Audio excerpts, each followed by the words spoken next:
കേരളത്തിൽ ഇന്ന് ശക്തമായ മഴ. വരും ദിവസങ്ങളിൽ മഴയുടെ ശക്തി കൂടും. വിദ്യാഭ്യാസ സ്ഥാപനങ്ങൾക്ക് അവധി വല്ലതും പ്രഖ്യാപിച്ചിട്ടുണ്ടോ? ആ ഒരു അപ്ഡേഷൻ തന്നെയാണ് ഇന്നൊരു വീഡിയോ ഭാഗത്ത് നമ്മൾ നോക്കാൻ പോകുന്നത്. വീഡിയോയിലേക്ക് വരുമ്പോൾ വീഡിയോ ലൈക്ക് ചെയ്യുക, ചാനൽ സബ്സ്ക്രൈബ് ചെയ്യുക. ഈ വരുന്ന ജൂലൈ മാസം അങ്ങോട്ട് ധാരാളം ചിത്രങ്ങൾ OTT റിലീസ് ചെയ്യുന്നുണ്ട്. നമ്മുടെ ചാനൽ ഭാഗം പരിശോധിച്ചാൽ ആ വീഡിയോയൊക്കെ നിങ്ങൾക്ക് കാണാൻ വേണ്ടി സാധിക്കുന്നതായിരിക്കും. സംസ്ഥാനത്ത് വരുന്ന 2 ദിവസം ശക്തമായ മഴയ്ക്ക് സാധ്യത ഉണ്ടാകുമെന്നാണ് ഇപ്പോൾ കാലാവസ്ഥാ നിരീക്ഷണ കേന്ദ്രം അറിയിച്ചിട്ടുള്ളത്. ഇന്ന് രാവിലെ തന്നെ കണ്ണൂർ, കാസർഗോഡ് ജില്ലകളിൽ മഴയുടെ ശക്തി കൂടിയിരിക്കുകയാണ്.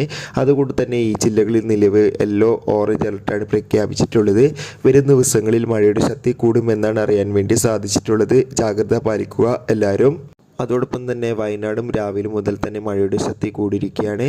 നിലവിൽ വിദ്യാഭ്യാസ സ്ഥാപനങ്ങൾക്ക് അവധി ഇതുവരെ പ്രഖ്യാപിച്ചിട്ടില്ല. നാളെ ബുധനാഴ്ച ദിവസം സ്കൂളുകൾക്ക് പ്രവൃത്തി ദിവസമായിരിക്കും. ഇനി അവധി വല്ലതും ലഭിച്ചാൽ ആ ഒരു അപ്ഡേഷൻ നമ്മുടെ ചാനൽ ഭാഗത്തിലൂടെ നിങ്ങൾക്ക് എത്തിക്കുന്നതായിരിക്കും. കാത്തിരിക്കാം.